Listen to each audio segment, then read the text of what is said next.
ماضی میں ہوتا یہ تھا کہ جب بھی اس طرح کوئی سیاستدان اسٹیبلشمنٹ کے کہنے پر اقتدار میں آتا تھا، پھر اس کو میلائن کیا جاتا تھا، وہ اس کی کارکردگی نہیں ہوتی تھی، لوگ اس سے تنگ آ جاتے تھے، تو اس کو تبدیل کرنے کے لیے سیاستدانوں کی ایک کھیپ، ایک جماعت تیار ہوتی تھی۔ خواجہ سعد رفیق نے بڑے دعوے سے کہا کہ اس وقت وہ کھیپ تیار نہیں ہے، اس وقت کوئی سیاسی جماعت اس غلاظت کا حصہ بننے کو تیار نہیں ہے۔ انہوں نے یہ بات کہی نہیں، لیکن تاثر یہی ملتا ہے کہ اب جو برسر اقتدار قوتیں ہیں ان کے پاس دو آپشن ہیں۔ پہلی آپشن تو یہ ہے کہ یہ حکومت اپنے 5 سال پورے کرے، اس لیے کہ ٹھیک ہے آپ عمران خان کو وزیر اعظم دیکھنا چاہتے تھے، جیسے کیسے کر کے آپ نے عمران خان کو وزیر اعظم بنا دیا، تو پھر اب اس وزیر اعظم کو، اس کی نااہل کابینہ کو آپ بھگتیں اور 5 سال تک بھگتیں، کیونکہ کسی سٹیج پر اگر انہیں روک دیا گیا یا کسی غیر جمہوری طریقے سے اس حکومت کو ختم کیا گیا تو پھر یہ سیاسی شہید بن جائیں گے اور مستقبل کے بہت سے المیوں کا باعث بنیں گے۔ اب جو اشرافیہ ہے اس ملک کی، اس کے سامنے ایک بہت بڑا سوال یہ ہے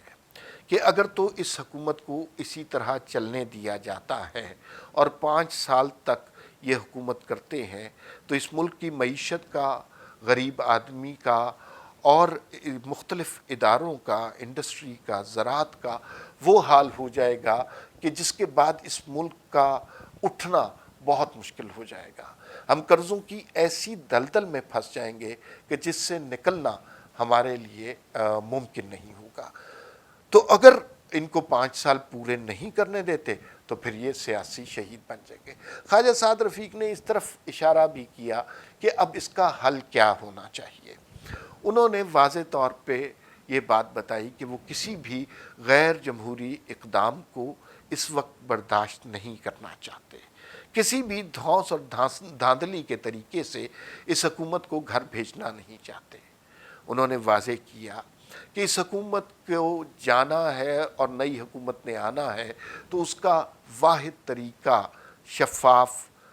اور غیر جانبدار الیکشن ہے، ایک ایسا الیکشن جس میں عین وقت پہ RTS سسٹم نہ بیٹھ جائے، ایک ایسا الیکشن جس میں دھونس دھاندلی سے امیدواروں کی وفاداریاں تبدیل نہ کروائی جائیں، ایک ایسا الیکشن جہاں پر پریشر گروپ کریٹ کر کے مختصر اکثریت کے ساتھ ایک جعلی سی حکومت نہ بنا دی جائے۔ الیکشن وہ ایسا چاہتے ہیں کہ جس میں عوام کے مینڈیٹ والے لوگ سامنے آئے اور بغیر کسی پریشر کے سامنے آئے۔ اب یہ مرحلہ بہت مشکل ہے، لیکن اس میں خوش آئند پہلو یہ ہے، جو جمہوریت کے لیے ایک بہتر بات یہ ہے کہ اگر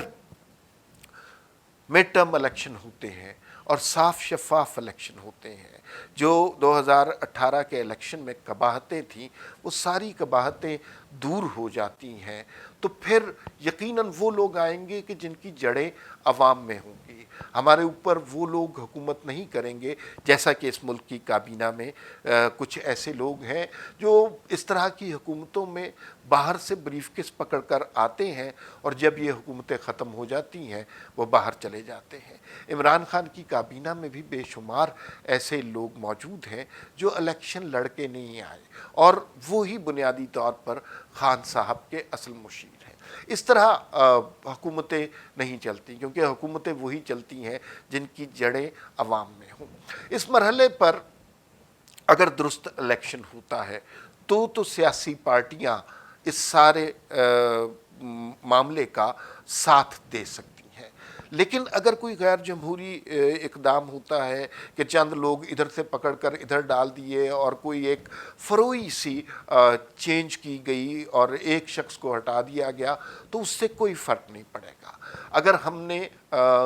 اس نظام میں بہتری کرنی ہے تو صرف اس حکومت کے یا اس وزیر اعظم کا چہرہ تبدیل ہونے سے کوئی فرق نہیں پڑے گا، کیونکہ اب اس ملک کی صورتحال یہ ہو گئی ہے کہ کوئی بھی شخص آپ وزیر اعظم بنا دیں، وہ اس اکانومی کو اس اسمبلی کے ساتھ نہیں چلا سکتا۔ تو مقتدر قوتوں کے لیے صائب مشورہ یہی ہے کہ آپ الیکشن کے بارے میں سوچیں، ایک ایسا الیکشن جس میں عوام کے حقیقی نمائندے اسمبلیوں میں آ سکیں، اور پھر ان کو دوبارہ صعوبتوں کا نشانہ نہ کرنا پڑے، ان کی ہزیمت نہ کی جائے، ان کی توہین نہ کی جائے۔ خواجہ سعد رفیق کی تقریر کو